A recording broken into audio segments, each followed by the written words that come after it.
Ha dicho que si te pones protección solar, no sintetizas vitamina D. Exacto. Esto es mentira.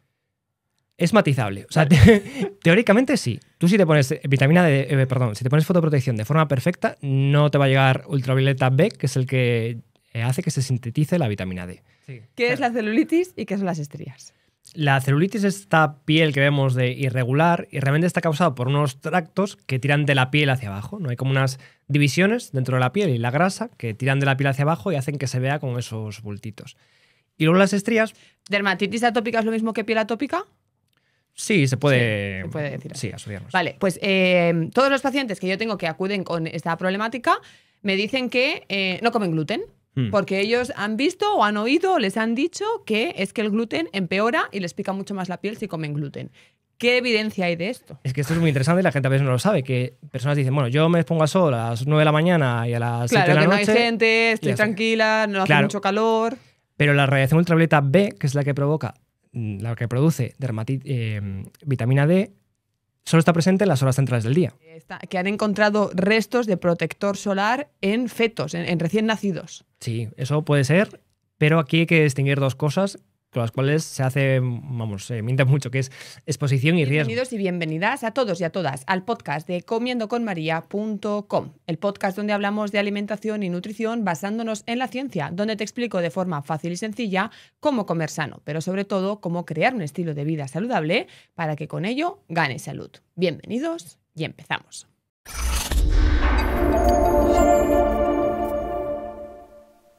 Hoy me acompaña Àlex Docampo. Bienvenido, Àlex. ¿Qué tal? Muchas gracias. ¿Qué tal?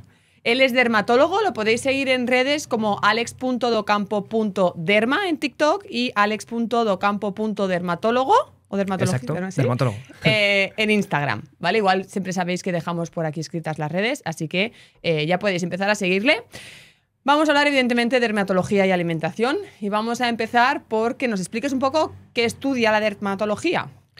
La dermatología estudia básicamente la piel y sus anejos, que sus anejos quiere decir el pelo y las uñas, que son también parte del campo de estudio y de tratamiento del dermatólogo, tanto cuando está más o menos saludable como en la enfermedad.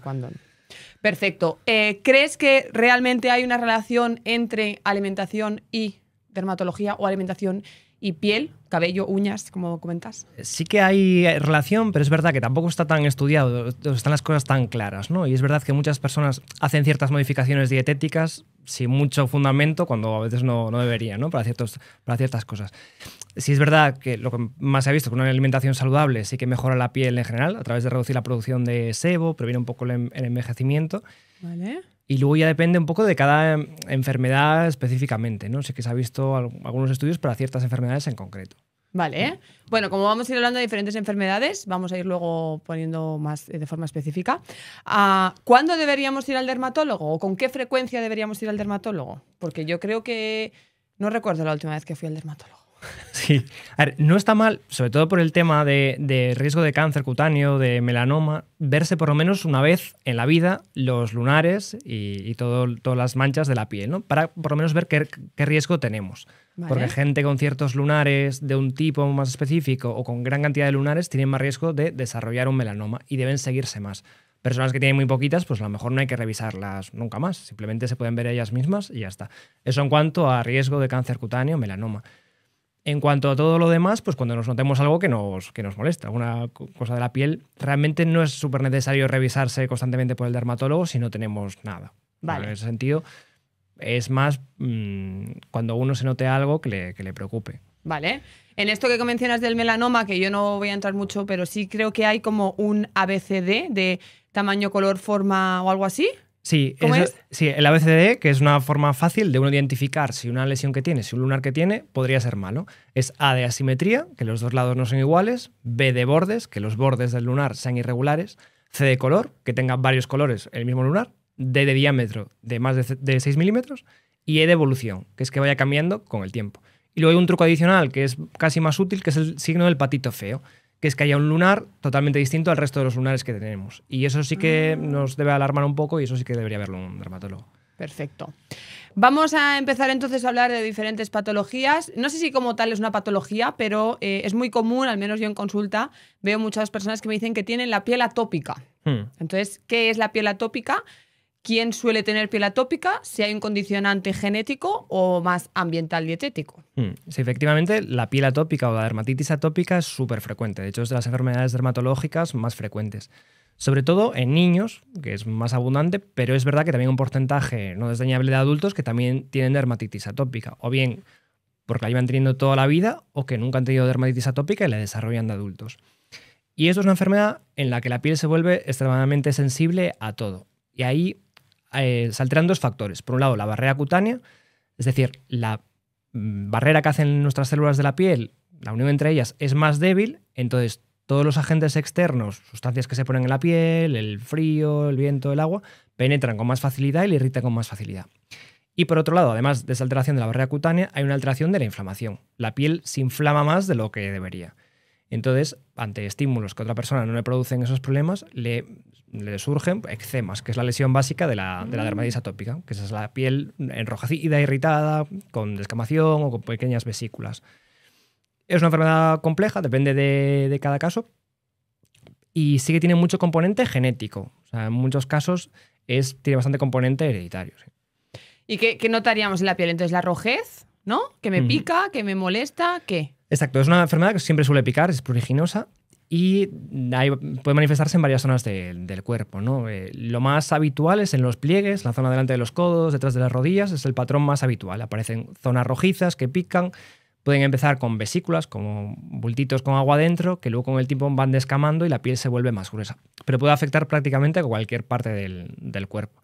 Y se caracteriza sobre todo en cuanto a síntomas, a mucho picor y sensibilidad de la piel. Que no se va rascándote, claro. Exacto. Y aparte se suele entrar en un ciclo de picor rascado. La gente nota que le pica, se rasca, al rascarse la piel se altera, se engruesa, engloba nervios y esto hace que esos nervios detecten más picor del que realmente hay. Entonces pica más, se rascan más.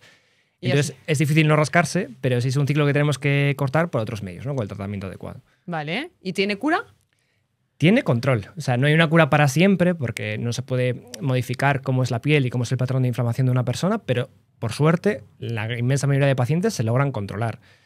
El primer paso son tratamientos tópicos, tratamientos en cremas, aparte de una serie de medidas, de evitar, por ejemplo, duchas muy calientes o estar mucho tiempo debajo del agua, evitar irritantes, como puede ser ropa de lana, que irrita un poco más, y utilizar ciertas cremas. Si eso no es suficiente, tenemos tratamiento en pastillas o incluso en inyecciones, que logran que la mayoría de pacientes se controlen y no tengan síntomas, que es lo importante. Entonces el niño que tiene piel atópica va a tener piel atópica de adulto, pero con un buen manejo estará bien controlada y no habrá más problema. ¿Va a tener dermatitis atópica de adulto o no? Eso depende. Hay un porcentaje de niños que a la adolescencia se les cura y no vuelven a tenerla nunca más.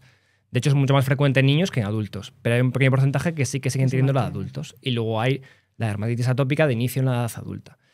Lo bueno es que, aunque sea muy sintomática, aunque tenga muchos problemas en la piel, ahora, porque además ha habido nuevos avances de fármacos, se logran tratar y se logran controlar. Y que no tenga brotes, que la dermatitis atópica la tenga ahí, tenga que estar haciendo ciertos tratamientos, pero no tenga síntomas, no le pique la piel y no tenga eczemas. ¿Serían estos casos donde hay que comprar un jabón con un pH concreto? ¿Tiene algún sentido comprar un jabón con un determinado pH? Sí, bueno, más que el pH, en general todos están formulados con un pH más cercano al de la piel, que es ligeramente ácido, más que neutro. Pero sí que conviene utilizar jabones que se llaman Sindet, que son los que no hacen espuma. Son jabones que son como un aceite, no forman espuma y en general son más respetuosos con esa barrera cutánea. Porque si nos lavamos demasiado, nos llevamos la capa de grasa que protege la piel, eso la deja más expuesta y hace que se irrite con más facilidad. Por ello estos jabones son más respetuosos y son los que deberíamos utilizar en estos casos. Vale, ahora que dices eso, a mí me suena que me han dicho, no te puedes duchar cada día porque te quitas la capa protectora de la piel, ¿eso es verdad? No tanto. Sí que hay a veces cierta polémica sobre cuánto nos debemos duchar, pero parece que una vez al día es lo adecuado y no hay problema, ¿eh? Y eso sí que se ha estudiado mucho en pacientes precisamente con dermatitis atópica. Es verdad que si ahí nos duchamos demasiado, es malo para la piel porque la dejamos desprotegida, pero por otro lado, si nos duchamos demasiado poco, pueden proliferar ciertas bacterias que tenemos en la piel y que pueden sobreinfectarla. Entonces se ha visto que lo ideal es una ducha al día. Eso sí, en estos casos, que sea siempre cortita, con agua templada, agua no muy caliente y con un jabón Sindet de estos que no forman espuma. Vale. ¿Dermatitis atópica es lo mismo que piel atópica? Sí, se puede decir así. Sí, asociarnos. Vale, pues todos los pacientes que yo tengo que acuden con esta problemática me dicen que no comen gluten. Porque ellos han visto o han oído o les han dicho que es que el gluten empeora y les pica mucho más la piel si comen gluten. ¿Qué evidencia hay de esto? Muy poca. O sea, realmente, y esto le preocupa a muchos pacientes, y sí tenemos muchos pacientes que dejan de comer alimentos con gluten cuando tienen dermatitis atópica u otra enfermedad cualquiera de la piel. Pero realmente solo hay una entidad que claramente causa el gluten en la piel, que es una enfermedad que se llama dermatitis herpetiforme, que es muy poco frecuente, es mucho más rara, algún caso vemos, pero es muy, muy poco frecuente y solamente en esos casos sí que está indicado dejar de comer gluten porque claramente empeora la enfermedad. Con la dermatitis atópica no está demostrado que dejar de tomarlo lo empeore. Sí que es verdad que las personas con dermatitis atópica, a su vez, tienen más riesgo de padecer alergias alimentarias, además de asma. Pero no, una cosa no es la causa de la otra, sino que esas personas que tienen dermatitis atópica tienen un espectro de inflamación que las hace más propensas a tener alergias alimentarias, también asma y rinoconjuntivitis alérgica, alergias de nariz. Pero no son la causa de una de la otra. La alergia alimentaria no causa la dermatitis, sino que vienen en el mismo pack de inflamación. Vale. Pero si no hay una alergia a ningún alimento, una persona con dermatitis atópica no tiene que dejar de comer nada en concreto. También me lo relacionan mucho con las autoinmunes. No sé si hay alguna enfermedad autoinmune de la piel, pero sea de la piel o no, porque yo qué sé, cualquier enfermedad autoinmune me quitan el gluten porque me altera todo y me da más sintomatología. Tampoco hay evidencia. Tampoco hay evidencia. Sí que está demostrado que hay cierta asociación de la presencia de intolerancia al gluten o enfermedad celíaca en personas con algunas enfermedades en concreto de la piel, pero no que la agraven. No empeora la enfermedad al tomar gluten ni nada, excepto esta única entidad que se llama dermatitis herpetiforme y que es muy poco frecuente. Vale. Y en cuanto a alergias e intolerancias, ¿pueden las alergias y las intolerancias dar sintomatología cutánea o, pues esto, ¿no? Eczema, picor, lo que sea en la piel? ¿Sintomatología en nuestra piel? Hay que diferenciar ahí en el momento agudo, sí que cuando una persona es alérgica a un alimento y lo come, pues sí que aparecen lesiones en la piel, ronchas, se enrojece la piel y demás. Cuando lo come, aparte de otros síntomas, ¿no? A nivel digestivo, a nivel oral. Ajá. Ahí sí. Pero más a largo plazo no está claro. Sí que en ciertos niños con intolerancias alimentarias, sí que una vez hemos descartado todo lo demás, en algunos casos sí que mejoran dejando algún alimento concreto cuando se les ve que ese alimento empeora los síntomas cutáneos. Pero esto es bastante poco frecuente, ¿eh? Y en general lo que recomiendan las guías de práctica clínica es hacer eso solamente asesorado por el dermatólogo, por el profesional, y después de confirmar que sí que ese alimento empeora los síntomas. Pero es poco frecuente. Es poco frecuente. Vale, porque las alergias normalmente lo primero que te hacen es un prick test. ¿No? Que es eso que te ponen aquí una raya con nombres y te pinchan, digamos, el alergeno y la piel reacciona. Sí. O sea, que entonces, como realmente sí que hay una relación entre alergia y afección dérmica. Sí, pero esas alergias son distintas.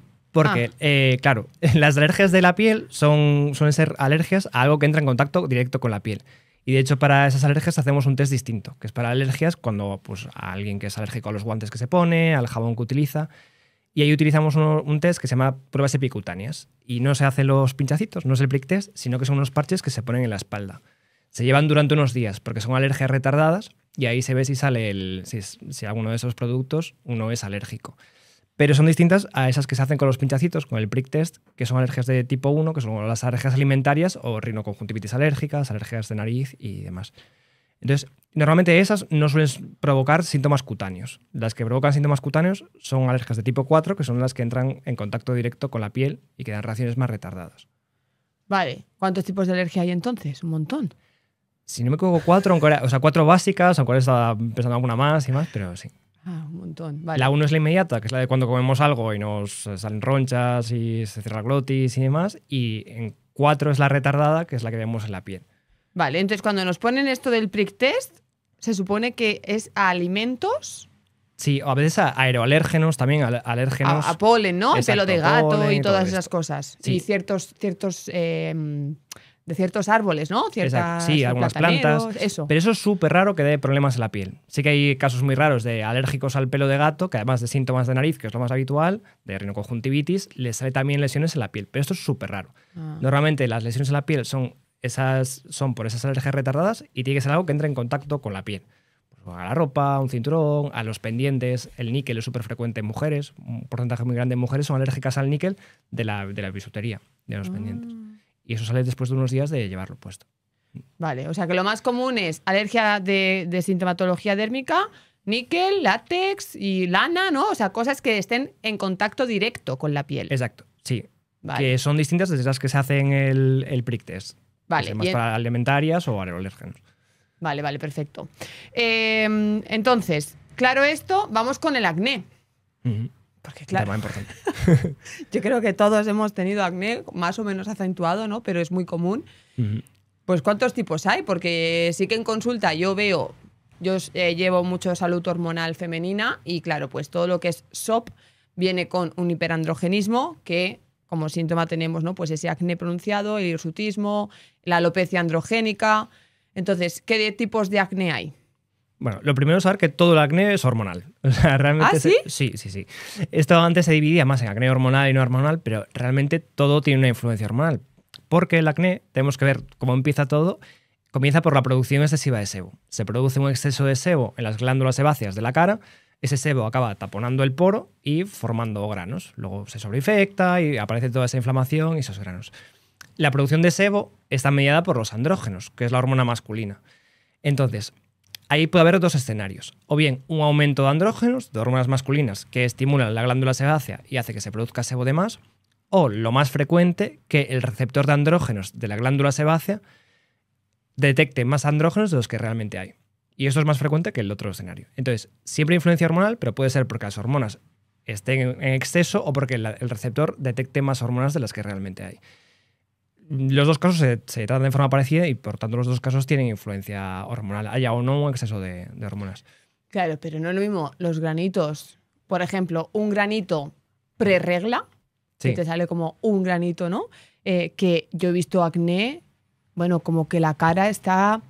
O sea, ese acné como mucho más pronunciado, que ocupa toda la cara, rojo y blanco. ¿Sabes el acné que se suele tratar con el dorcutano o algo así se llama? Sí, con la isotretinoína, sí. Eso depende luego de la gravedad. Luego sí que tenemos clasificación en función de la gravedad del acné, que hay acné más comedoniano, que son los puntos negros, puntos blancos, hasta un acné noduloquístico, que son esos quistes grandes, profundos, lesiones muy grandes.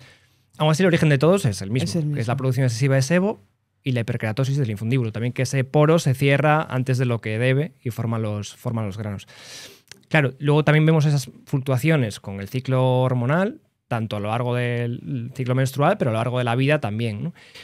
Y eso se nota también. Pero bueno, todo él tiene influencia hormonal. Y va cambiando un poco el patrón de aparición de acné también. En la adolescencia suele ser un patrón más en la zona de la frente, zona superior de la cara.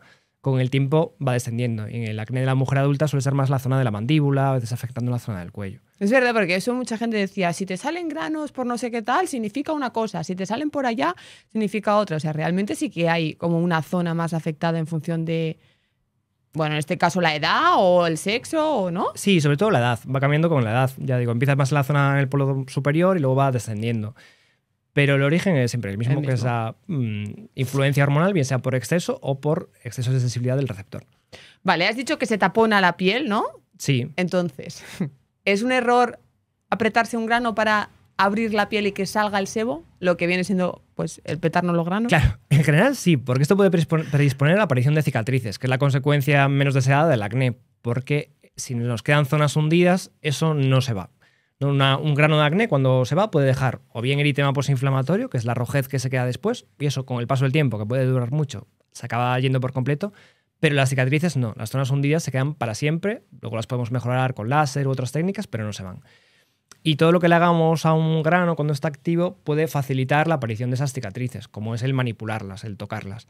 Entonces, hombre, esto sí se hace con mucho cuidado o en un centro específico, sí que no está mal el quitar algunos comedones y más hacer extracción. Pero si no tenemos cuidado sí que podemos dañar la piel y facilitar la aparición de cicatrices. Así que en general es mejor no tocarlos. Vale, porque también hay muchos centros de estética, hay muchos centros más de dermocosmética que vas a que te hagan una limpieza de la piel y empiezan a reventarte cualquier punto negro, poro, grano pequeñito, que sales de allí con la cara que pareces una paella. Claro.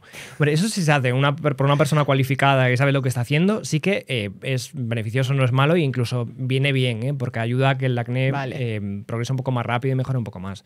Pero uno en casa tiene que tener cierto cuidado porque puede predisponer a que aparezcan cicatrices. Vale, y el tratamiento del acné, porque yo tuve acné, no tuve un acné muy grave, o bueno, si iba por grados, no Sí. era una cosa muy leve, pero sí que el dermatólogo me pautó Diane 35, es decir, una píldora anticonceptiva. Sí. Entiendo por qué, ¿no? Era hormonal y entiendo que con la píldora se regula y desaparece el acné, porque eso también en muchas de mis pacientes directamente no usan la píldora como método anticonceptivo, sino como tratamiento del acné.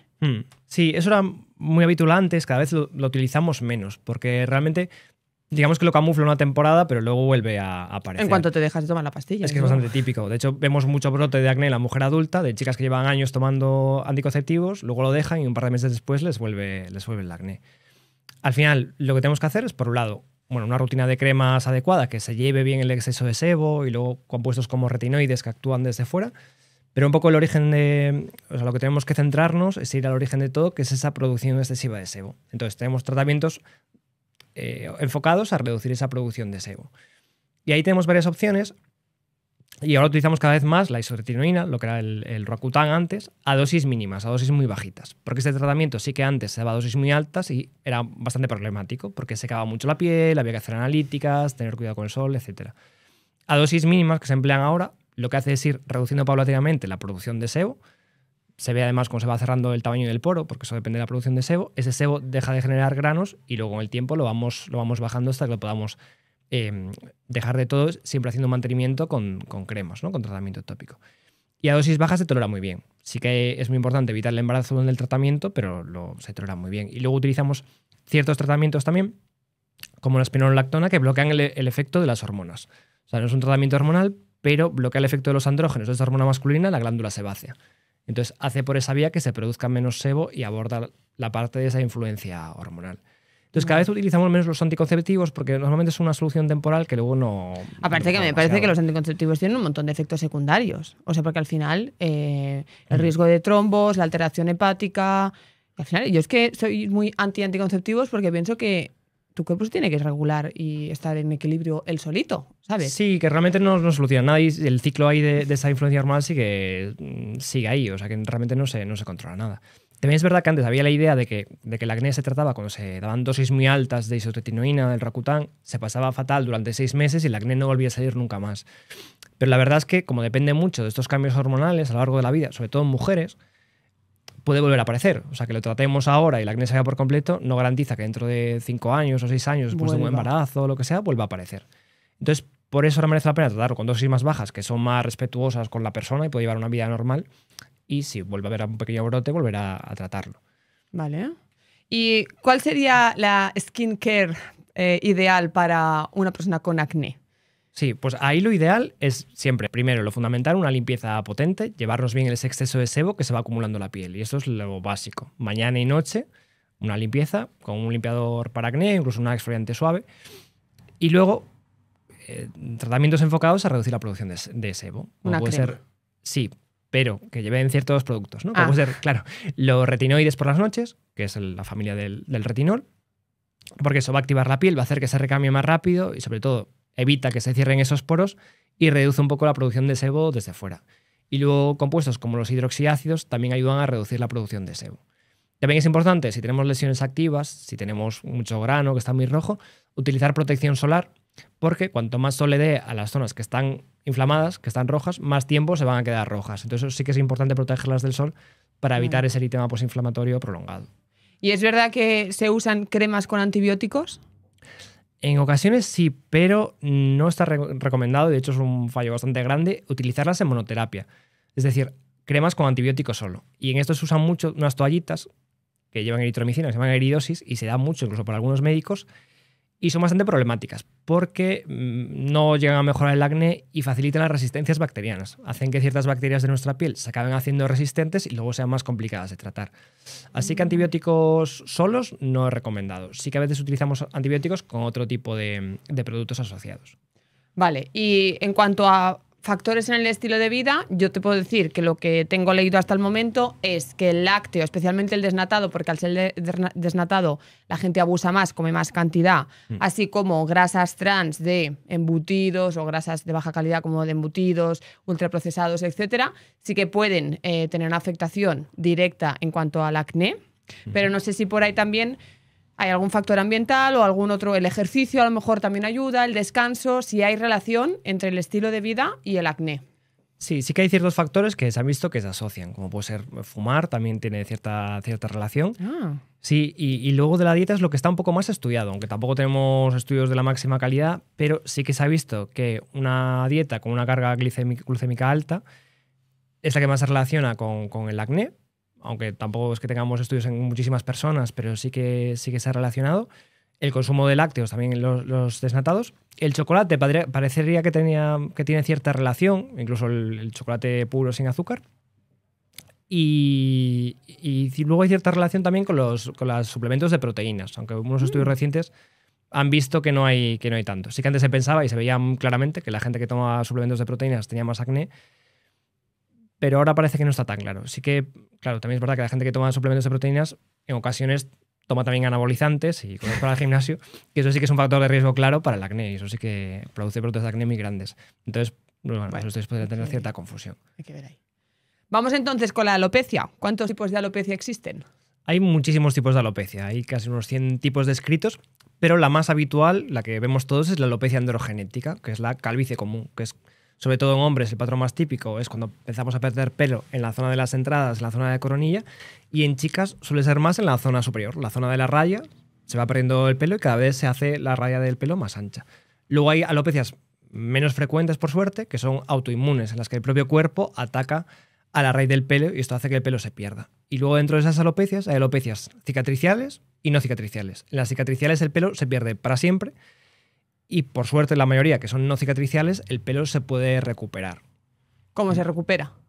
De varias formas. Eso depende primero del tipo de alopecia. En la más común, que es la alopecia androgenética, lo que sucede no es que el pelo se caiga, sino que el pelo se va haciendo finito hasta que desaparece. El pelo se miniaturiza. Se hace cada vez más fino hasta que desaparece. Sí, de hecho si vemos de cerca el pelo, con una persona con alopecia o cualquier persona que tenga un poco de entrada, lo que se ve es pelo grueso de calibre normal junto con pelo finito, que es pelo que se ha ido miniaturizando.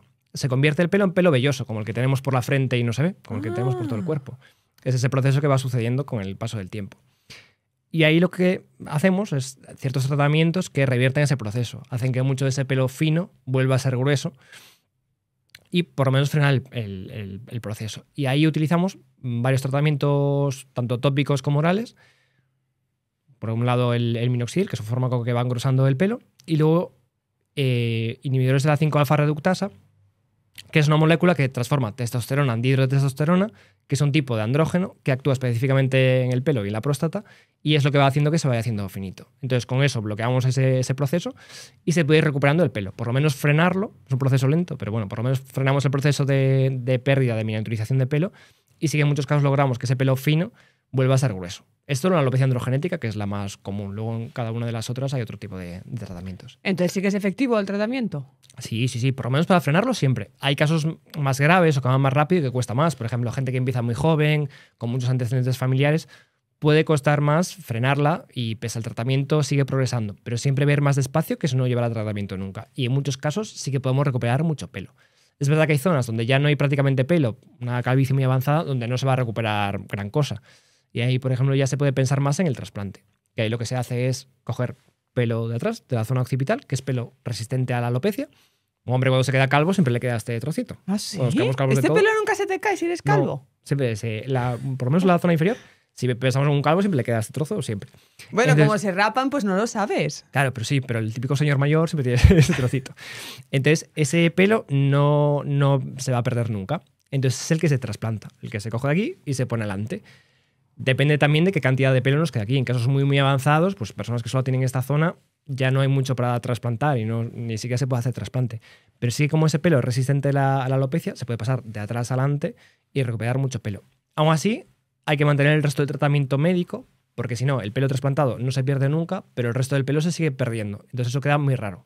Gente que le hacen un trasplante y no toma tratamiento médico, pues le quedan unos pelos aquí y aquí nada, y queda muy extraño. Muy raro. ¿Y hay alguna explicación para que para que se mantenga el pelo de ahí atrás? ¿Sí? ¿Hay algo biológico así ancestral que digas, esto es porque cuando éramos...? Pues evolutivamente no lo sé. Sé que son receptores distintos. Igual que cada tipo de pelo que tenemos en el cuerpo es distinto. Por ejemplo, gente con más andrógenos les aumenta el vello del cuerpo, que también es pelo. Ese pelo aumenta, en cambio el de la cabeza disminuye, porque tienen receptores distintos. El pelo de la cabeza con los andrógenos tiende a disminuir, el pelo del cuerpo con los andrógenos tiende a aumentar. Ah, es verdad, ahora que lo dices, es verdad. Y entonces, si una persona quiere ir a trasplantarse, cogen su pelo y se lo implantan.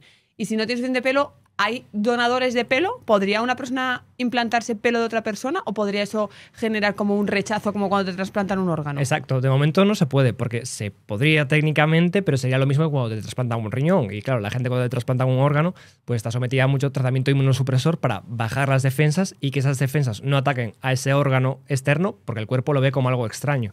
Entonces tendría que tomar inmunosupresores y no se hace. Siempre se trasplanta con pelo de uno mismo.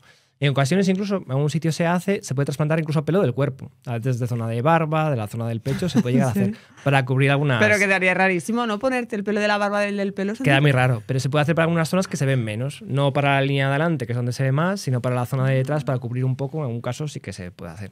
¿Pero tú crees que cada vez se hacen más trasplantes de pelo? Yo veo conozco un montón de... Bueno, los futbolistas y todo esto es evidente, ¿no? Pero así de población de a pie, porque cada vez está más de moda, ¿no? Sí, eso se ha comoditizado y cada vez hay más, ¿eh? Tanto gente que va a Turquía, que es el clásico, que además lo estuvo subvencionando y salía más barato, y ahora cada vez aquí hay más sitios donde se hace, incluso cadenas. A veces con criterios no muy correctos, de hecho a veces llegan a trasplantar alguna de estas alopecias cicatriciales en las que se pierde el pelo. O sea, si trasplantamos una alopecia cicatricial, que son estos casos menos frecuentes, pero que existen, el pelo trasplantado va a ser atacado por nuestro cuerpo y se va a caer, y al año, 2 años, ese pelo se pierde.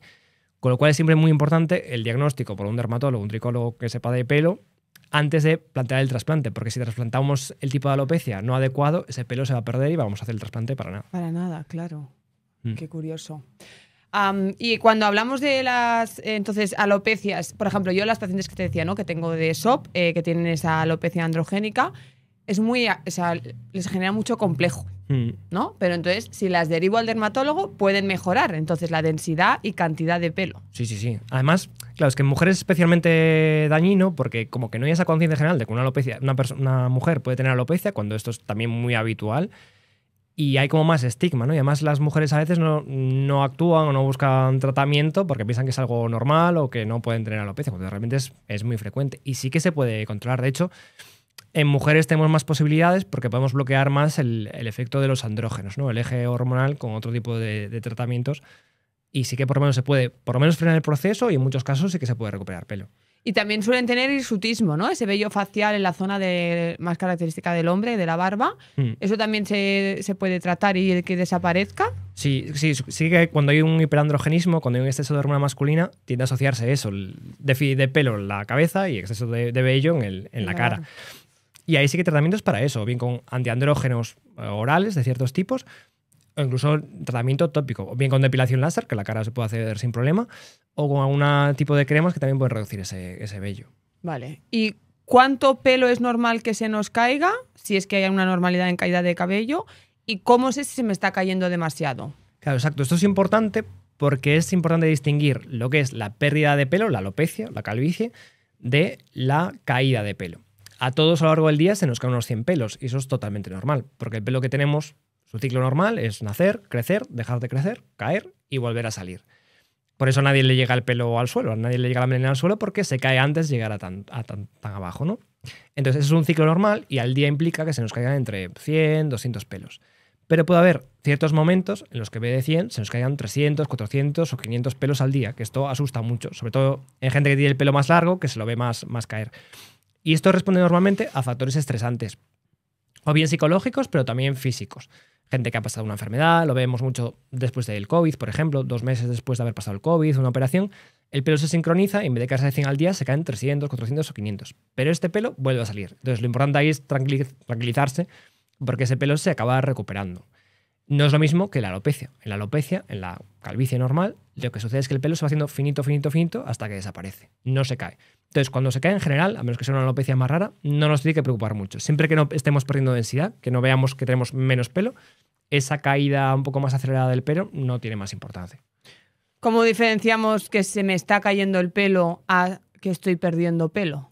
Sobre todo que veamos calvas. O sea, a nivel de usuario, que veamos zonas sin pelo. En la alopecia, las zonas que decíamos, cuando hay pérdida de pelo en chicos, más, aunque puede haber cualquier patrón, pero sobre todo zona de entrada, zona de coronilla, y en chicas, zona de la de raya. superior. Luego hay alopecias un poco menos frecuentes, autoinmunes, como la alopecia areata, en la que se forman como rodales, círculos sin pelo, que eso también es típico, pero ahí sí que veríamos falta de pelo. Y luego alopecia frontal fibrosante, es otro tipo de alopecia también bastante frecuente últimamente en mujeres, en la que todo el pelo se va yendo como una diadema hacia atrás y va dejando... Sí. Sí, y esa ahora es bastante habitual y esa es cicatricial, o sea, esa es un poco latosa porque ese pelo que se pierde se va para siempre. Entonces sí que es importante detectarla pronto para tratarla cuanto Frenarla, antes. Se pierde la línea de implantación del pelo hacia atrás y también la cola de las cejas se va perdiendo, que eso es bastante típico. Entonces, si vemos simplemente que vemos más pelo en la ducha o al peinarnos, eso no tiene más importancia, siempre que no veamos disminución de la densidad o alguna calva en el cuero cabelludo, que eso sí que puede indicar que hay una alopecia y esa sí que requiere tratamiento. Entonces, ¿el estrés sí que podría ser causa de que se me caiga más el pelo? Exacto, sí, es una causa típica. O bien estrés psicológico, pero también estrés físico de haber tenido alguna operación, alguna enfermedad, es bastante habitual. Y parece que tiene cierta influencia en la pérdida de pelo, o sea, en la calvicie. En el pelo que se va haciendo finito, parece que el estrés y también otros factores estresores, como pues el tabaco o otros estresores, también pueden disminuir el calibre del pelo y hacerlo más finito y que se pierda. Pero sobre todo afecta mucho a la caída. Pero ese pelo de la caída vuelve a salir. Vale, entonces, pero de un estrés de, por ejemplo, yo qué sé, te levantas, corre, vete a trabajar, luego los niños... Es un estrés diario, así, habitual. ¿Ese estrés también entraría en estrés que causa esto? Sí, puede influir en parte en esas caídas, según la persona. Luego hay una predisposición genética. Ahí te iba a decir si hay factor genético Claro, también. y de hecho influye en otra alopecia, que es la alopecia areata, hasta que deja pequeños rodales sin pelo. En esa también influye mucho el estrés. No tanto en su aparición, pero sí que personas que tienen este problema de forma crónica provoca brotes. Momentos de estrés psicológico provocan brotes de esta entidad. Otro caso donde también veo mucha caída de cabello es en las mujeres que vienen a consulta para hacer un abordaje nutricional en el posparto.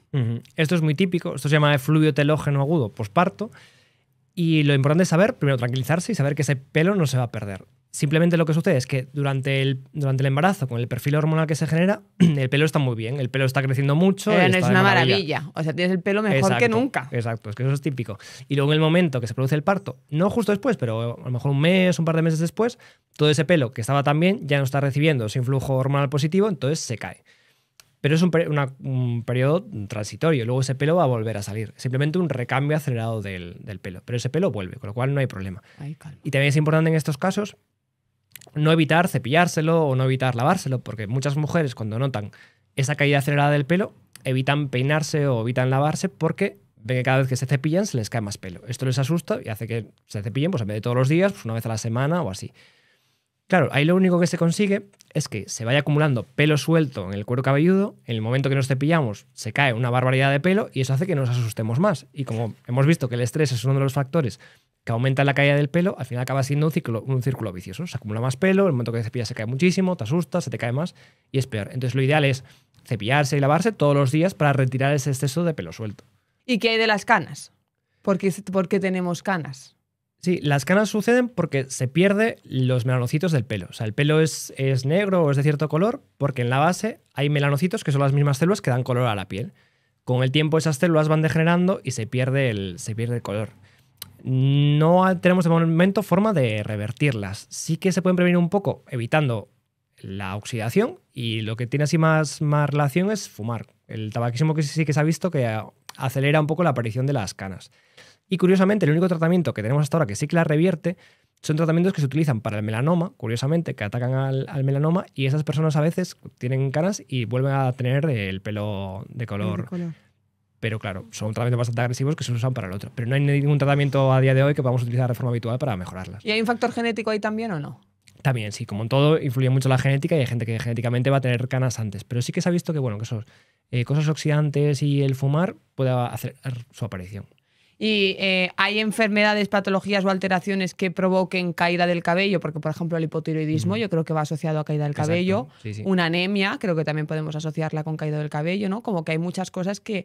Un déficit, dietas muy restrictivas, ¿no? Todo esto también lo podemos asociar a esa caída exagerada de cabello. En este caso, ¿sería algo que notaríamos, en plan, ¿es ese cabello que vuelve a salir o es ese cabello que ya no sale? Depende del tipo de enfermedad. porque hay enfermedades sistémicas inflamatorias que acaban atacando al pelo, sobre todo autoinmunes, y que producen caída de pelo autoinmune. La mayoría son este recambio acelerado por el estrés, digamos, de la enfermedad, ¿no? Y luego hay casos como estos de ciertos déficits nutricionales que también dejan, digamos, sin sustrato al pelo y hacen que se caiga antes. Aunque son bastante poco frecuentes. En chicas sí que el déficit de hierro es relativamente frecuente, pero en población general, con una dieta mínimamente normal, es muy raro que haya un déficit de vitaminas tan importante como para que se pierda pelo. Es verdad que son necesarias ciertas vitaminas para que el pelo crezca, para que se reproduzca, pero es muy raro tener un déficit de esas vitaminas como para que se caiga el pelo. Porque sí que se venden muchos complementos vitamínicos para el pelo que realmente no está claro que vayan a hacer ningún efecto. Pero ya digo, muy pocas veces pedimos una analítica para ver si hay un déficit de vitaminas y es muy raro que realmente lo haya, más allá de anemia en algunas mujeres con menstruaciones muy abundantes. Claro, entonces todos esos suplementos, pelo y uñas fuertes, nada.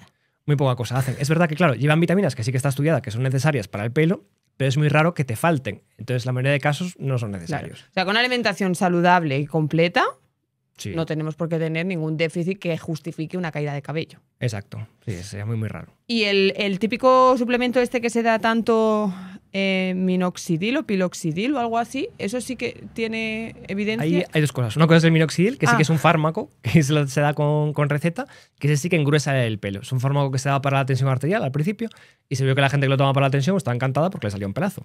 Aparte de más vello en otras zonas del cuerpo, que también aumenta el vello. En chicas es un poco más incómodo porque puede salir un poquito en la zona de las patillas o en el dorso de las manos. Eso sí que es un fármaco que tiene efecto. Luego hay suplementos alimenticios, en efecto, que se venden, o bien de vitaminas, o bien de algunos compuestos de plantas que, bueno, tienen cierto efecto in vitro en laboratorio de que podrían mejorar el pelo. Pero realmente su capacidad de engrosar el pelo o de prevenir la alopecia es muy, muy mínima en comparación con los tratamientos médicos. Vale, que sería ese pelo que tú dices que se va haciendo finito, finito hasta que se pierde. Exacto. ¿No? Sería efectivo en este tipo de casos. Podría serlo, pero en general la mayoría de complementos que se venden no tienen efectividad para esto real. La medicación como tal, sí. Sí. El tratamiento médico, exacto. sí. Sí. Y bueno, la alopecia o la calvicie, ¿no? Como que es mucho más frecuente en hombres, pero también hemos dicho que se puede dar en mujeres. ¿En qué casos se suele dar? ¿Por una enfermedad, por una cuestión genética o porque pues simplemente me ha tocado ser calva? La alopecia la tendremos todos. O sea, si todos vivimos lo suficiente, acabaremos teniéndola. Si nos fijamos en... Sí, pero ahí en la tele salen cumple 106 años y la mujer tiene pelo. Pero lo perderá. O sea, si vivimos realmente mucho tiempo y probablemente si la vemos de cerca, una señora muy mayor siempre va a tener algo menos pelo que alguien más joven y pelo más finito. Eso siempre ocurre. Es verdad que genéticamente unas personas están predispuestas a perder ese pelo antes que otras, que lo van a perder más tarde. Y además, personas que tengan hiperandrogenismo, que tengan ese exceso de hormonas masculinas, también van a experimentar esa pérdida de pelo antes que otras personas que no lo tengan. Entonces depende de esos factores, de la genética y de la influencia hormonal. ¿Y es verdad eso que dicen que si te cortas el pelo coge fuerza? No, la verdad que no. Porque realmente la fase de crecimiento del pelo depende de la raíz del pelo, que está muy profunda en la dermis, en la piel. Entonces no se entera de lo que le hagas por encima. Que lo cortes más o menos, el pelo, la raíz del pelo, que es lo que importa, no se entera. Con lo cual eso no afecta en nada. Eso sabes donde lo dicen mucho también los bebés. Antes de que cumpla un año tienes que cortar el pelo porque si no siempre va a tener el pelo fino, dicen. Sí, mentira. Pues no. Eso no afecta a nada. Y de hecho esto es importante porque también en general todo lo que le pongamos por fuera del pelo, todo lo que le hagamos no va a afectar a la pérdida de pelo, a la alopecia. Porque hay gente que se asusta con utilizar gorros, con usar ciertos champús. Todo eso en general no va a afectar nada a la pérdida de pelo. Hay tratamientos muy agresivos para el pelo que pueden hacerlo más frágil, pero no van a aumentar la alopecia. Porque la raíz del pelo está muy profunda y no se va a enterar de todo lo que le haces por fuera. Pero sí que es verdad que dicen que, bueno, no sé si conoces el movimiento curly, ¿vale? Pero se supone que es un movimiento en el que tus rizos tienes que ponerles productos que no tengan, lo diré bien, parabenos, alcoholes y no sé qué otras sustancias. Sí. Entonces, no tiene, o sea, si yo utilizo un producto con mucho parabeno, mucho alcohol, mucho tal, ¿no se me va a caer más el pelo que si utilizo uno con menos? No. Y menos por el parabeno, porque el parabeno es una polémica buena, porque realmente el parabeno era un conservante muy bueno que se utilizaba para los productos en general, para que no crecieran mohos, que no crecieran bacterias en los productos, que es algo muy importante. El parabeno se empezó a demonizar porque salió un estudio en el que se encontró parabeno en tejido de cáncer de mama. Pero era un estudio muy mal hecho, que no comparaba con otro, pero bueno, se asoció ya con efecto estrogénico y con que aparecía el cáncer de mama. Entonces, por este miedo, pese a que no se reguló y no se quitó porque realmente no era peligroso, muchas marcas de cosméticos aprovecharon para publicitar como libre de parabenos sus productos y venderte otras alternativas. y se empezaron a utilizar otros conservantes mucho más peligrosos, como es el catón o la metilisotiazolinona, que es un nombre muy largo, pero que generan muchas dermatitis de contacto alérgica. O sea, da muchas irritaciones, da muchas alergias, lo vemos muchísimo en consulta. Entonces, por la tontería de quitar el parabeno para vender otros productos, se generaban unos problemas más graves. Que esto es algo que pasa bastante en la industria cosmética, que se demonizan ciertos componentes para vender otros y genera problemas. Y a este nivel, a nivel del pelo, el parabeno no va a producir ningún problema. Tampoco genera todo lo que le pongamos por fuera, ¿eh? Sí que hay cosas muy agresivas. Pueden estropear el pelo en sí, o sea, el tallo del pelo en sí, pero es muy complicado que lleguen a la raíz del pelo y lleguen a afectarla y que vayamos a notar una pérdida de pelo por ello. O sea, todo el miedo a los parabenos es mentira, no tiene fundamento. General, sí. Sí que es verdad que tienen cierto efecto estrogénico, o sea, actúan a nivel del receptor de estrógenos, pero su potencia es muchísimo, miles de veces menos potente que los estrógenos que tenemos en el cuerpo. Entonces, las concentraciones que se utilizan, la capacidad de actuar es mínima. Y ya digo, y por culpa de este miedo a los parabenos, se ha perdido un conservante que era muy útil y se han empezado a utilizar otros conservantes que son bastante más agresivos. Y eso es algo que a veces hace bastante la industria cosmética para venderte ciertos productos.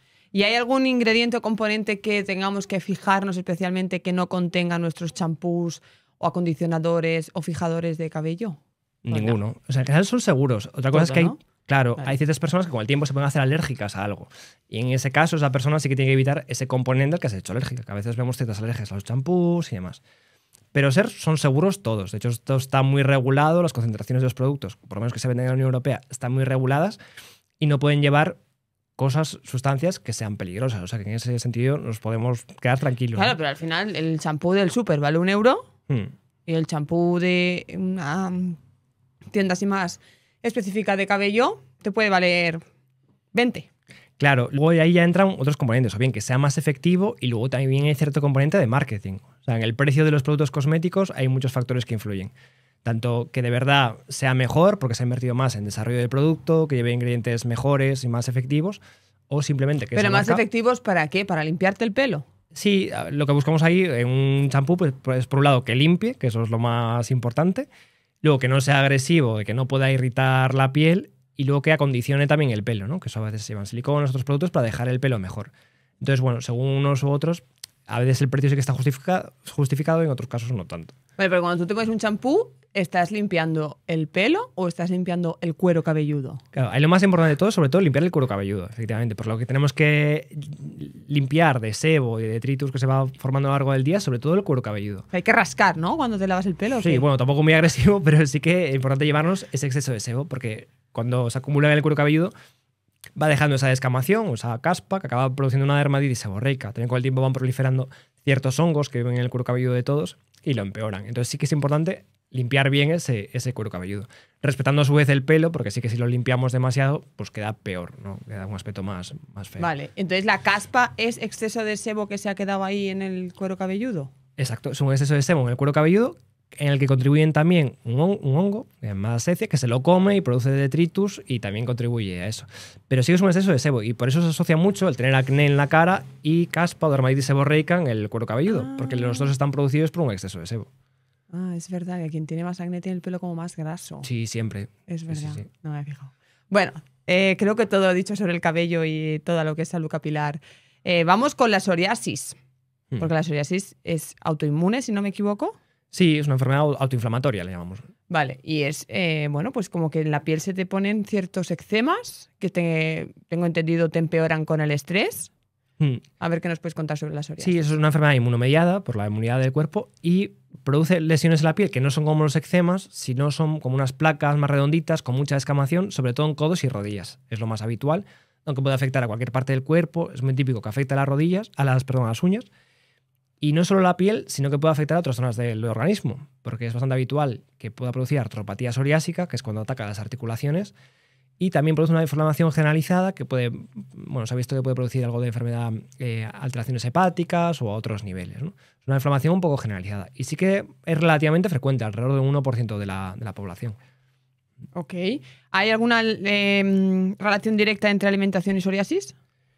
Pues al igual que otras enfermedades, sí que se ha asociado con la presencia de ciertas intolerancias alimentarias, sí que con enfermedad celíaca se ha asociado que las personas con psoriasis tienen un pequeño porcentaje más de enfermedad celíaca que el resto de la población general, pero no hay ningún alimento que la vaya a empeorar. Sí que muchos de estos pacientes, curiosamente, suelen tener también obesidad y se ha visto que al mejorar la obesidad también mejora la psoriasis, porque parece que hay un perfil inflamatorio que genera la obesidad que también empeora la psoriasis. Entonces, sí que una dieta sana en estos casos sí que es recomendable, pero tampoco evitar ningún alimento en concreto. Vale, yo sí que a veces he tenido pacientes con psoriasis, con malos hábitos, que cuando, bueno, un poco, vamos a decir, mejoran el estilo de vida en general, sí que parece como que les baja el brote de psoriasis. Sí. Pero bueno, al final también empiezan ejercicio, que es antiinflamatorio, ¿no? Empiezan a comer alimentos más saludables y dejan de comer otros no tan saludables. Entonces imagino que al final algo sí que hace, pero igual no hay, como tú dices, ¿no? Que dejar de comer este alimento, este y este. Exacto. Al final es cuidarse. Exacto, Más, sí, ¿no? sí. Sí que está relacionado mucho con la obesidad, entonces sí que al mejorar y mejorar el estilo de vida, mejora todo. Pero vamos, Claro. que no hay que evitar nada en concreto ni está causado por ningún alimento concreto. ¿Y la rosácea? ¿Qué es la rosácea? La rosácea es la aparición de estas rojeces en la cara, que pueden venir acompañadas con granos, con otras lesiones. Y en el fondo es de la familia del acné, porque realmente las dos entidades están producidas por un exceso de sebo en la cara. Lo que pasa es que en el acné el sebo es más denso, tapona la salida del poro y forma granos. En la rosácea, en cambio, ese sebo es más fluido, se extiende sobre la cara, la irrita y aparecen esas rojeces más generalizadas. De hecho, suele ser más en gente más mayor. Suele ser habitual adolescentes que tienen acné, con el tiempo, pues ya cuando tienen 40, 50 años, desarrollan una rosácea. ¿Y solo se da en la cara? Sí, ¿sabes? En la cara. Lo bueno es que se puede controlar un poco con las mismas medidas que el acné, que es reduciendo esa producción excesiva de sebo, que es también el origen de la rosácea. O sea, habría tratamiento. Sí, hay tratamiento, sobre todo reduciendo esa producción de sebo, que ahí a veces utilizamos, igual que en el acné, la isotretinoína a dosis bajas. También otro componente de la rosácea es que prolifera un ácaro, que se llama el ácaro de Modex, que es un ácaro que tenemos todos en la piel, pero cuando hay cierto tipo de sebo que le gusta más, crece más, porque se alimenta de sebo. Vive en el poro y se alimenta de sebo. Y cuando es muy abundante, también contribuye a esa inflamación, esa rojez que hay en la rosácea. Y con ciertos fármacos para tratar ese ácaro también mejora. A veces utilizamos también láser y otro tipo de procedimientos, pero sí que tiene tratamiento, se puede controlar. Estar en un entorno con muchos ácaros, imagínate, vas a una casa antigua que esté llena de polvo, ¿te puede irritar la piel? No. Teóricamente, sí que, bueno, mucho polvo, partículas en suspensión en general te pueden irritar la piel si la tienes sensible. Pero la dermatitis tópica que hablábamos al principio. Exacto, sí. Vale. Pero los ácaros de la cara son distintos a los ácaros del polvo, no tienen nada que ver. Son nuestros Vale. exclusivamente. ¿Y hay relación entre la rosácea y el SIBO y entre la rosácea y la endometriosis? Parece que sí, que podría haber cierta relación con los brotes. También está relacionado algo con la presencia de Helicobacter pylori en el estómago. Y sí que hay algún estudio que lo intenta tratar, aunque todavía no está claro si realmente tratarlo va a mejorar claramente la rosácea. Pero sí que es algo que se está investigando y que podría tener relación. Vamos con la parte a lo mejor más de cosmética. Celulitis y estrías. Sí. ¿Qué es la celulitis y qué son las estrías? La celulitis es esta piel que vemos de irregular y realmente está causada por unos tractos que tiran de la piel hacia abajo, ¿no? Hay como unas divisiones dentro de la piel y la grasa que tiran de la piel hacia abajo y hacen que se vea con esos bultitos. Y luego las estrías son una entidad en la que el colágeno, la elastina, los componentes de los que está formado la piel, la dermis de la piel, están alterados. Entonces por eso la piel se ve de esa forma. Las estrías siempre empiezan, cuando se estira la piel, empiezan siendo rojas, con el tiempo van pasando a ser más blanquecinas. ¿Cómo podemos tratar la celulitis? Yo siempre cuando me dicen, María, ¿qué hago para la celulitis? Yo les digo, ejercicio. Porque yo creo que es lo más efectivo. Y comer sano, claro, pero no sé si hay algún otro tratamiento. Sí, lo más efectivo sin duda es bajar el porcentaje de grasa y mejorar la composición corporal. Sí que luego hay algunos tratamientos, pero que ya suelen ser invasivos, con inyecciones, otro tipo de procedimientos que intentan romper esos tractos que hacen que la piel se vea irregular. Y luego en general se venden estas cremas y demás anticelulitis que realmente no está claro que vayan a hacer algo, que vayan a llegar tan profundo como llegar a la grasa y la dermis, que es donde está el problema, y puedan ahí producir algún cambio. O sea que realmente lo ideal es eso, mejorar la composición corporal y bueno, luego hay tratamientos así más invasivos que pueden mejorar algo también. ¿Hay una cuestión genética ahí también? También, sí. Sí, ¿no? Todo, hay cierta predisposición. Vale. Entonces las cremas anticelulíticas no funcionan. No son recomendables. No nos gastamos el dinero en ellas. No, yo no pararía el tiempo. No. Vale, y en cuanto a las cremas, yo qué sé, cremas antiarrugas, cremas reafirmantes, cremas, bueno, cuántas ¿no? múltiples propiedades. ¿Qué de efectividad hay en eso? Bueno, pues ninguna crema va a hacer milagros. Eso es lo más importante. Y luego hay pocas sustancias que tengan cierta evidencia científica de que pueden mejorar algo la piel, ¿no? Sí que es verdad que muchas cremas se venden como mejora la apariencia de las arrugas, que son reclamos que pueden legalmente hacer, Pero esto muchas veces es transitorio. Esto, por ejemplo, pasa con las típicas cremas nutritivas o hidratantes faciales que la gente utiliza para evitar el envejecimiento, pero realmente no tienen ningún efecto a largo plazo. Lo que sucede con estas cremas es que en el momento que te las pones, como hidratan la piel, en ese momento la piel se hincha y las arrugas se notan menos, pero no van a mejorar a largo plazo. Sí que hay ciertos principios activos, sobre todo los retinoides, que sí que tienen evidencia de incitar a mejorar la síntesis de colágeno y elastina, y eso sí que acaba mejorando la dermis y puede mejorar a largo plazo arruga fina. Tampoco es que hagan milagros, pero eso sí que tienen efectividad al nivel de mejorar la piel. Pero la mayoría de cremas que se venden como anti-envejecimiento, nutritivas y más, realmente no van a hacer nada. No. Es verdad que ahora se dice mucho que tienes que ponerte el retinol por la noche y la vitamina C por la mañana. Eso de la vitamina C entonces tampoco. Sí, no, eso sí. Claro, otra cosa que es simplemente una hidratación, pero sí que una vitamina C, lo bueno que tiene es que es un antioxidante. Entonces nos ayuda a que todos los radicales libres que se generan durante el día, bien por la exposición solar, bien por la contaminación, etcétera, afecten menos a la piel y sí que se ha visto que tiene efecto a largo plazo. También a la hora de prevenir manchas y demás, sí que ayuda. Y luego no se nos olvide, lo más importante de todo, que sobre todo la protección solar. O bien con fotoprotector o bien evitando el exceso de sol, que eso sin duda sí que es uno de los factores que más contribuye a que el colágeno y la elastina de nuestra piel se vayan perdiendo y nuestra piel se arrugue. Eso está clarísimo. Eso no hay duda, ¿eh? Pero sin embargo nos gusta estar morenos. Ahí hay un poco de... Claro, sí. ¿Me pongo morena o...? Hay un debate que sí, pero claro, es que eso es algo una moda que hay que desterrar un poco, lo de estar moreno, porque sí que a largo plazo acaba empeorando mucho la piel. Y esto se ve, bueno, hay unas imágenes clásicas de un camionero al que le daba siempre el sol por el mismo lado de la cara, por la ventanilla del camión, y ese lado de la cara lo tiene mucho más envejecido, con muchas más arrugas y manchas que el otro lado de la cara. O sea, es un factor de riesgo claro. La voy a buscar esa foto. Sí. Está publicada así, es muy típica. Y es un factor de riesgo claro, la exposición solar, la aparición de arrugas, manchas y todos los factores que contribuyen al envejecimiento de la piel.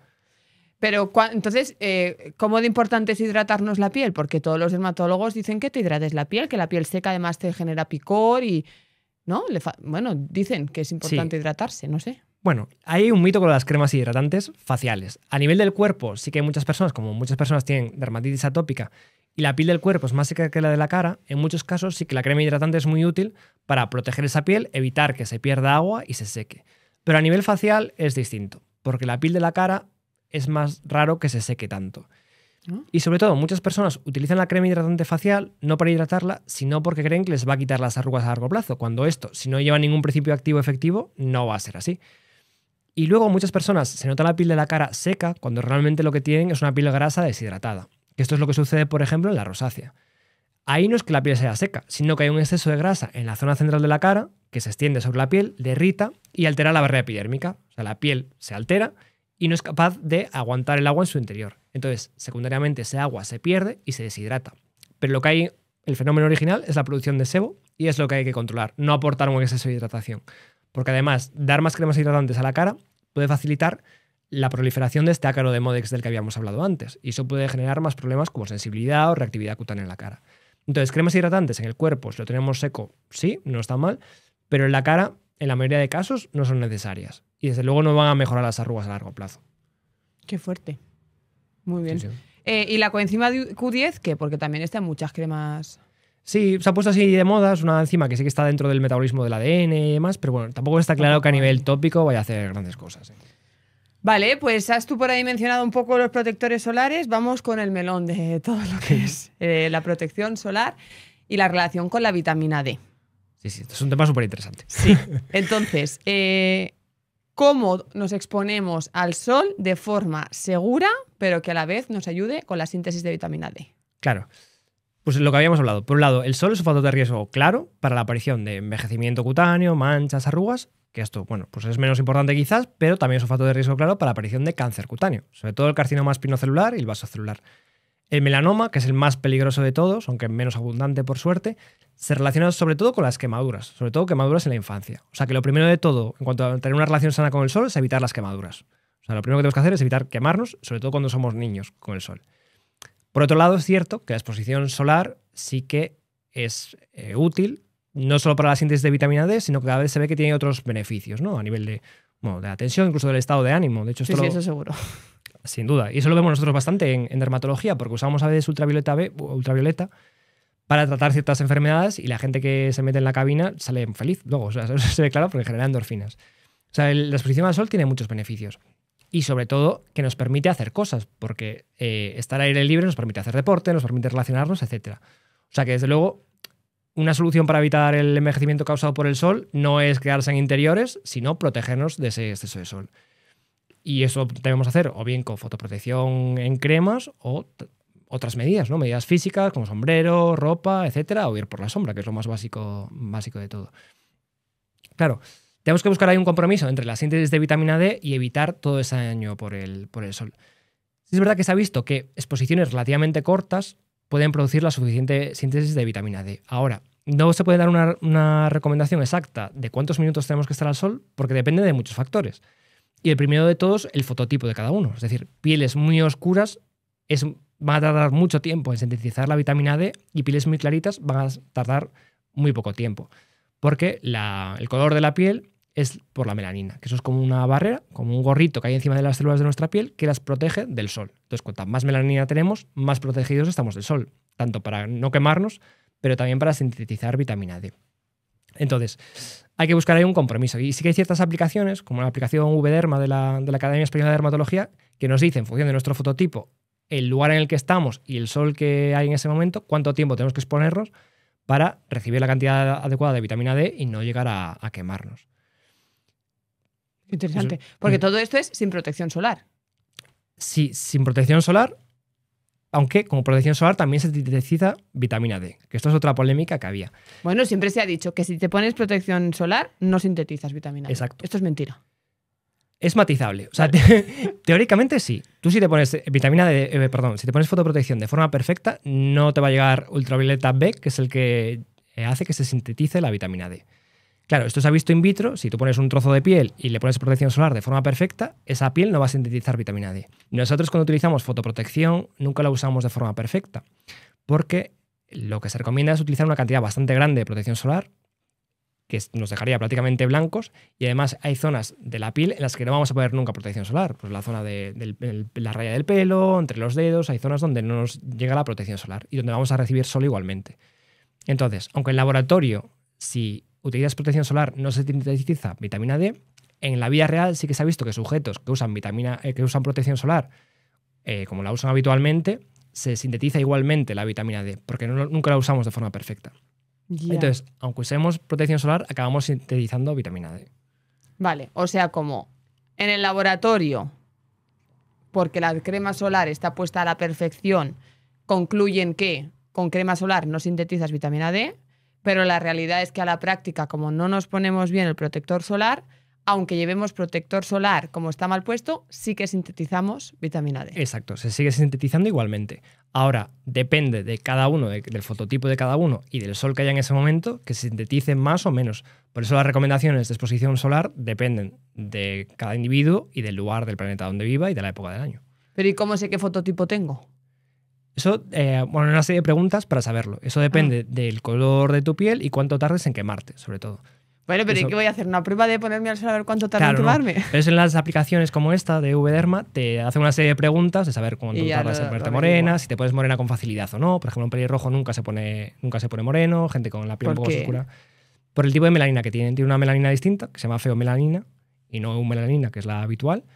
Y no llegan a sintetizar tanta. Tienen muy poquita, de un tipo distinto, y no se llegan a poner morenos. No hemos hablado de los pelirrojos, pero es un gran qué, porque hay muy pocos pelirrojos. Sí. ¿No? Y es como raro ver a una persona pelirroja. ¿Es una alteración de la síntesis de algún tipo de...? Sí, tienen una genética distinta y una melanina distinta. Hay dos tipos de melanina, que las tenemos todos, eumelanina y feomelanina. En fototipos más altos tenemos más predominancia de la eumelanina y los pelirrojos tienen sobre todo feomelanina y que les da más ese color rojizo. Claro, aquí son menos prevalentes, pero hay ciertas partes del mundo, en Irlanda, los países nórdicos, que sí que son mucho más abundantes. Y sí que es importante saber que los pelirrojos tienen un riesgo aumentado de melanoma, incluso los familiares de pelirrojos. Entonces, si somos familiares de pelirrojos, sí que es importante verse más los lunares. Tiene una mutación, MC1R, que asocia más riesgo de melanoma. Qué curioso.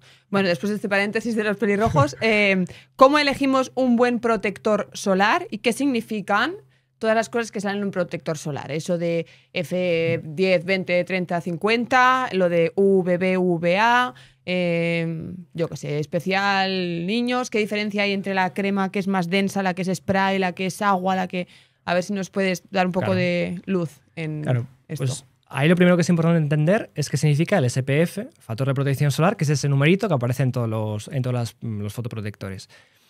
Eso indica la protección contra ultravioleta B, que es contra el que están hechos en principio los fotoprotectores, indica la cantidad de veces que vamos a tardar en quemarnos en comparación con si no usáramos protector solar. Me explico. Si yo normalmente me expongo al sol sin protección y me quemo en 10 minutos y mi fotoprotector pone 50, multiplica esos 10 minutos por 50. Entonces me quemaré en 500 minutos.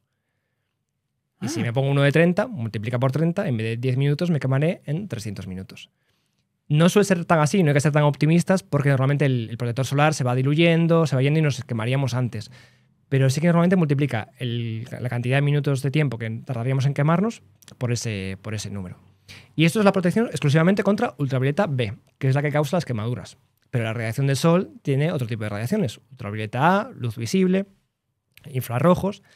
Y cada vez hay más fotoprotectores que protegen también contra esos otros tipos de radiaciones. Porque cada vez se ve que esas radiaciones también tienen influencia en la piel, sobre todo en las manchas, casi lo que más, pero también en el envejecimiento.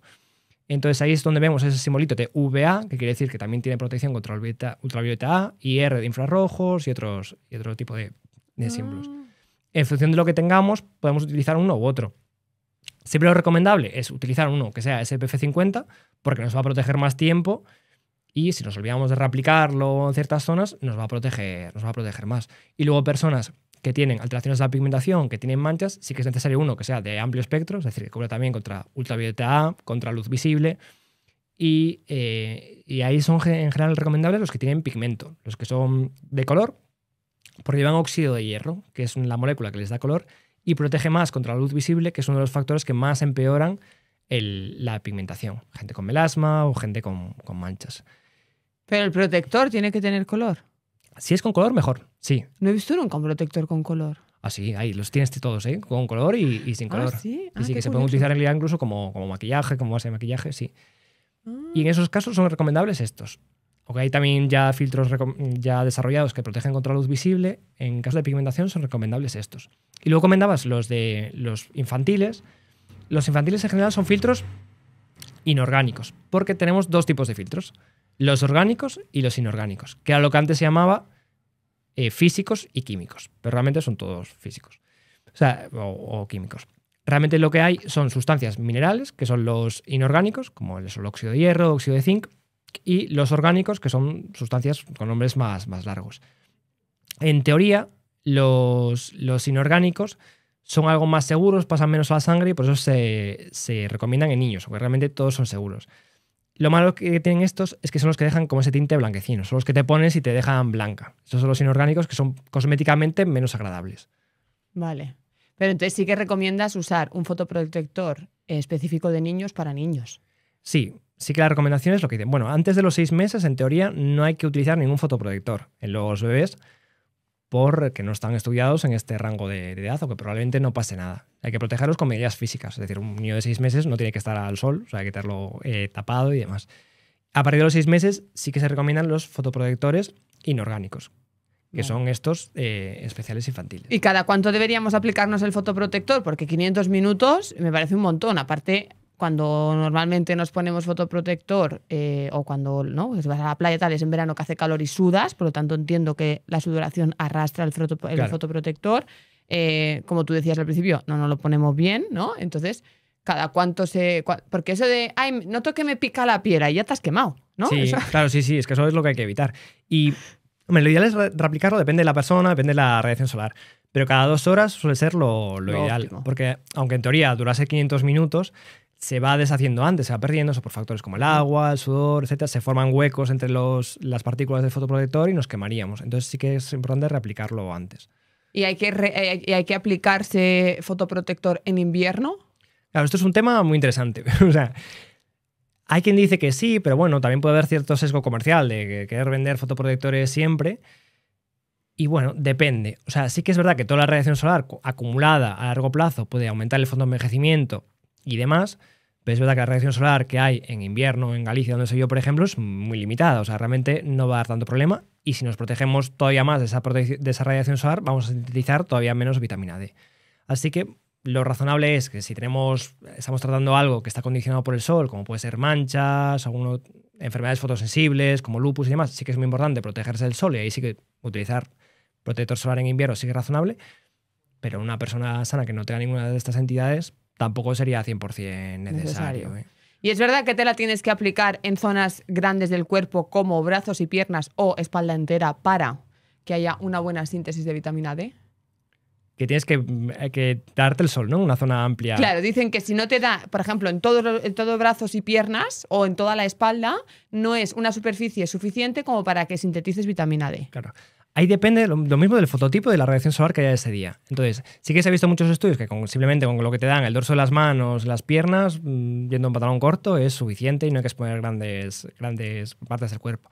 Ahora, depende mucho del fototipo. De hecho, esto, por ejemplo, se ven en personas de fototipos altos, afroamericanos en Estados Unidos, que tienen muchos de ellos déficit de vitamina D por eso, porque tienen la piel con color muy oscuro, que se protege mucho de la radiación solar.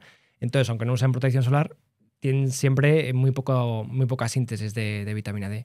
Entonces depende siempre de eso, del fototipo y de la radiación solar. ¿Debería entonces una persona con piel oscura suplementarse automáticamente en vitamina D? Es que en muchos casos es necesario y sí que se puede hacer, porque realmente si viven en un sitio, en una latitud muy alta, no van a llegar a través del sol a sintetizar la vitamina D suficiente. Sí. ¿Qué opinas tú de la suplementación con vitamina D, ya que hemos hablado de esto? Porque, bueno, se parece ser que el último consenso, aunque ayer la endocrina Andrea Ciudín nos puso luz, quiero tu opinión, como que se ha visto que la suplementación con vitamina D no es efectiva en cuanto al tratamiento o mejora de ciertas patologías que cursan con déficit de vitamina D. ¿A ti si te llega un paciente con déficit de vitamina D, lo suplementas o le dices ponte al sol o es igual? Sí, o sea, bueno, depende del caso. Otra vez, claro, personas que tienen antecedentes de cáncer cutáneo o que tienen mucho riesgo, ahí sí que tienen que evitar sí o sí el sol y tienen que tomar suplemento porque no queda otra. Porque si no, no obtendrían la suficiente vitamina D. Claro, porque en esos casos sí que tienes que recomendar evitar el sol. Gente, por ejemplo, que tiene enfermedades que provocan cáncer a la mínima que les sean expuestos al sol. Ahora, en personas sanas sí que cierta exposición solar es razonable. Es que yo creo que antes había la idea de que el dermatólogo siempre te iba a prohibir ir al sol por completo y eso no es así, porque el sol, te digo, que tiene muchos beneficios. Ahora, hay que hacerlo con cierta cabeza, evitando siempre las quemaduras y de forma progresiva. De eso me gustan unas guías que se hicieron en Australia, que son conjuntas entre dermatólogos y endocrinólogos. Entonces está un poco la visión de los dos mundos. ¿Cómo se llaman las guías por si alguien quiere buscarlas? Son las guías de recomendación de exposición solar y vitamina D de Australia. No sé muy bien el nombre exacto, pero... Vale, ok.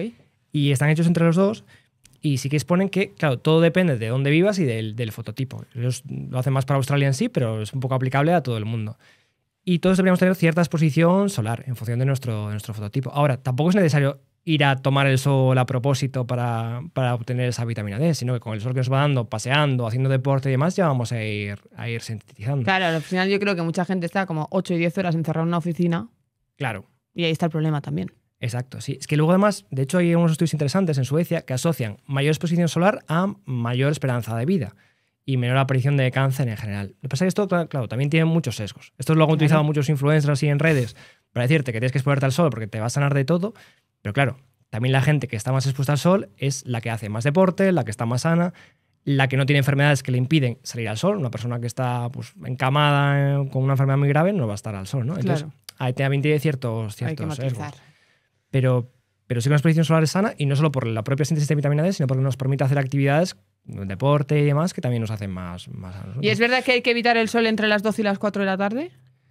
En general sí, aunque depende de cómo sea la radiación solar. Pero también es verdad, por otra parte, que cuando sintetizamos vitamina D es en las horas centrales del día. Claro, es que esto es muy interesante y la gente a veces no lo sabe, que personas dicen, bueno, yo me pongo al sol a las 9 de la mañana y a las 7 de la noche. Claro, que no hay gente, estoy tranquila, no hace mucho calor. Pero la radiación ultravioleta B, que es la que produce vitamina D, solo está presente en las horas centrales del día, según la época del año, pero a primera hora y última hora, por cómo incide el sol, no llega la vitamina B, el ultravioleta B. Entonces hay que exponerse en las horas centrales del día. Siempre con muchísimo cuidado, porque si nos ponemos demasiado tiempo, nos quemamos. Ahora, esto depende, claro, de la época del año, ¿no? Pero en invierno sí que lo ideal es exponerse en las horas centrales, porque en las primeras horas y en las últimas no vamos a obtener nada de vitamina D. Por eso dicen que el sol de la mañana y la tarde no quema, ¿no? Porque dicen... Sí, claro, quema un poco menos, porque tiene menos ultravioleta B, sí. Claro. Pero igualmente, aunque vayas a la playa a las 9, tienes que ir con fotoprotección. Sí, a ver, aunque no hay ultravioleta B, sigue teniendo efectos deleterios del ultravioleta A, de la luz visible, que también producen inflamación. ¿Y qué hay de todos esos suplementos orales que te dicen... normalmente son unas perlas que supuestamente te las tomas y potencian el bronceado? ¿Eso es verdad? Sí, pueden potenciar, sobre todo, bueno, sí, Como que te ayudan a ponerte morena y a mantener el bronceado durante más tiempo. Bueno, esas suelen tener sobre todo betacarotenos, que te dan un color naranjita. Entonces, eso parece que estás más bronceado.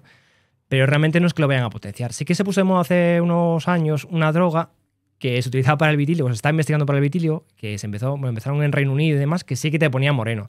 Además de tenía cierto efecto anabolizante y además era súper peligrosa porque luego te daba otras cosas mucho más graves, aumentaba el riesgo de cáncer de piel, pero eso sí que te ponía moreno directamente. Tal cual. Pero estas cápsulas lo que hacen más es ponerte un poco naranjita. Entonces, entre eso y el moreno te... Eso es como cuando mis pacientes en verano, ¿no? Me preguntan acerca de, pues eso, del bronceado y así, yo les digo que claro, que todo alimento de color naranja o rojo que tiene ese precursor de la vitamina A, esos betacarotenos, sí que es verdad que si tú los ingieres a diario puede ayudar a potenciar el bronceado, o no, o vuelve a ser el naranjita. Es que es más el naranja, te da un color naranja, y eso a veces lo vemos en niños que toman, es raro, que toman mucha verdura, mucha fruta, los vemos naranjas, porque no tienen todavía melanina, no han estado expuestos al sol y han tomado mucho betacaroteno y se les ven naranjitas.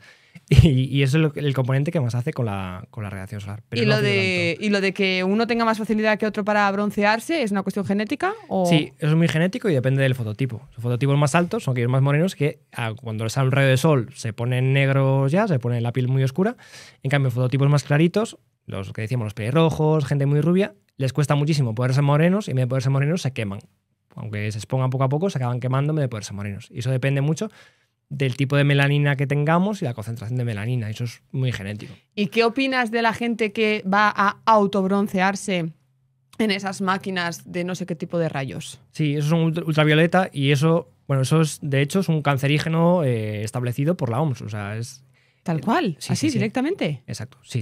Está al nivel del tabaco. Muchísima gente que hace eso. Muchísima, pero no es nada recomendable en general. Bueno, en general, lo que hay que decir es que no es recomendable buscar ponerse moreno, porque el buscar ponerse moreno es generar daño en nuestra piel. Siempre que nos ponemos morenos, una respuesta del daño a nuestra piel. Cuando nuestra piel nota que ha recibido daño por la radiación solar, genera melanina para protegerse en un futuro. Entonces, sí que hay que desterrar un poco, intentar desterrar esta moda de ponerse moreno. Ponerse al sol está genial, pero eso, haciendo deporte, haciendo actividades, pero ir a tumbarse a la playa, que además es una actividad sedentaria, a buscar el moreno a propósito, no es nada recomendable. Y además a largo plazo, incluso a nivel estético, claro, ese verano que te has puesto morena te ves bien, pero en 3 años, cuando empiecen a salir manchas o el melasma, va a ser mucho peor en cuanto a nivel estético. Incluso ni a nivel estético nos beneficia el buscar el moreno. Así que eso no es lo mejor. Como que te arruga más también, creo, ¿verdad? Sí, te arruga más, te forma más manchas y de todo. O sea que no es nada recomendable. ¿Y los autobronceadores, esos de la bruma esa autobronceadora, eso qué es? ¿Pigmento? Claro. Sí, pero eso no sé que es una alternativa muy válida, ¿eh? Sí que va muy bien. Y no es pigmento, realmente no es que te pinten, sino que hace la reacción de Maillard, que es la misma que se hace en un filete cuando lo fríes. ¿Sí?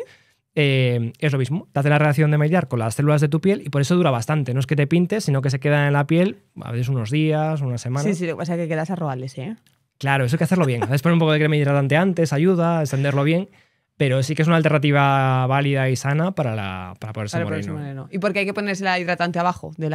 Ayuda a extenderlo a veces un poquito mejor y va mejor. Sí que es importante esfoliar la piel antes, limpiarla bien también. Lo que pasa es que eso yo alguna vez lo he usado para alguna, yo que sé, un evento que tienes, ¿no? Una boda o lo que sea. Y te lo tienes que poner como, no sé, 3, 5 o 7 días en función del producto, pero es verdad que luego, a medida que se va yendo, es que vas quedando a roales, queda horrible. Ahí puede quedar un poco raro, sí. Y luego es importante saber Pareces también... como sucia, ¿sabes? Como si llevaras una semana sin ducharte, ¿no? Es una cosa muy rara. Un poco raro, sí. Y luego es importante saber que no protege el sol. O sea, aunque estés moreno, ese moreno no te está protegiendo. O sea, que eso también es importante. Cuanto más moreno, más protegido del sol, claro. En teoría sí, pero con el autobronceador no. No, claro. Porque no es moreno como la melanina que produces. Y no sé si has escuchado que dicen que han encontrado restos de protector solar en fetos, en recién nacidos. Sí, eso puede ser, pero aquí hay que distinguir 2 cosas con las cuales se miente mucho, que es exposición y riesgo. O sea, realmente, si medimos todo muy bien, si medimos en la sangre, podemos encontrar cualquier producto. Estaba viendo el otro día un estudio que se encontraba uranio en la sangre de todos, que es una sustancia radiactiva. Claro, los métodos de detección ahora son tan buenos que llegan a detectar partículas muy poca concentración. Entonces, sí que es potencial que cualquier cosa que pongamos en la piel potencialmente puede pasar a la sangre y de la sangre podría pasar a un feto. De ahí a que las concentraciones a las que llegue pueda dar problemas, realmente es muy poco probable. Y las concentraciones de todos los fotoprotectores están testadas continuamente para ver que no den ningún riesgo. O sea, que si se llega a detectar algún feto, realmente es muy poca cantidad y no va a dar ningún problema. Es inocuo. Claro, sí. O sea, no hay que dejar de ponerse protector solar estando embarazada para que no le llegue al feto. No es necesario. Ahora, también el fotoprotector no es siempre necesario. Tenemos que saber que también son importantes las medidas físicas, utilizar sombrero, utilizar gorro, ir por la sombra, etcétera. O sea, que no hay que usar siempre el fotoprotector. Pero saber que los que tenemos a la venta son seguros. Otra cosa es que los tenemos que usar siempre.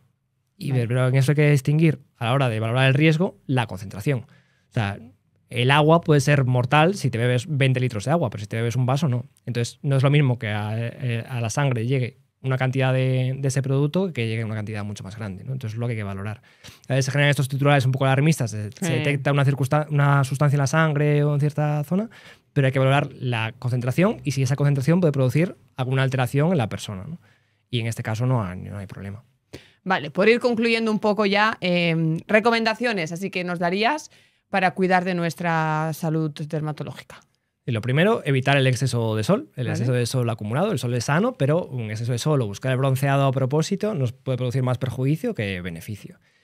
Luego, intentar no caer en todas las recomendaciones de skincare que hay por ahí, que eso es lo que se ve mucho y la gente acaba utilizando 10 cremas al día que son totalmente innecesarias, que no es bueno para nosotros ni para el planeta porque es generar más residuos, etc. En general, una rutina muy sencillita que podemos utilizar todos es una limpieza mañana y noche, protección solar por las mañanas si vamos a estar expuestos al sol, si no, tampoco es necesario. Y luego ya, si queremos mejorar un poquito más, pues principios activos como los retinoides, que sí que tienen evidencia, mejorar un poco la piel por las noches, y luego antioxidantes con la vitamina C por la mañana. Revisarnos la piel de vez en cuando, ver que no tengamos algún lunar nuevo, sospechoso, alguna herida que no cierra, que también puede ser otro tipo de tumor, alguna cosa rara, y en caso de verla, ir al dermatólogo, y ya está, tampoco hay que hacer mucho más. Genial. ¿Crees que hay algo de lo que no hayamos hablado que sea importante mencionar o dejar aquí constancia? Yo creo que está bastante completo, pero igual sí. Tú que estás ahí todo el día en consulta dices, pues es importante. Sí, yo creo que es sobre todo importante no caer en los trucos del marketing. O sea, realmente el skincare y todo esto es una moda que es muy jugosa porque se venden muchos productos, en redes sociales vemos que todo el mundo está hablando de este tema, incluso ahora está el tema de las niñas, adolescentes que utilizan skincare desde muy pequeñas sin necesidad.